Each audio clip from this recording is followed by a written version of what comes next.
আসসালামু আলাইকুম। আমার ঘরের পাশে একটা আম গাছ আছে। সেই বৃষ্টিও হচ্ছিল, তো আম পড়লো।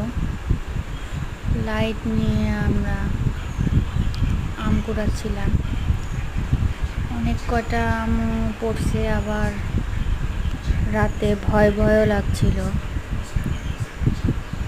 তো পাকা আম দেখে আর সহ্য হলো না, মনে হলো যাই দরজা খুলে নিয়ে আসি, যেহেতু আম পড়ার শব্দ হচ্ছে, অন্ধকার, বৃষ্টিও পড়ছে। তো আমগুলো কুড়াইতেছি। দূরেও একটা পড়ে আছে আম, পাখিরাও খায়, অনেকগুলো ফেলাই দিছে, নষ্টও করছে। তো যাই হোক, রাতে আম কুড়াতে ভালোই লাগলো, আবার ভয়ও লাগলো, আনন্দই হলো। ভালো থাকবেন সবাই।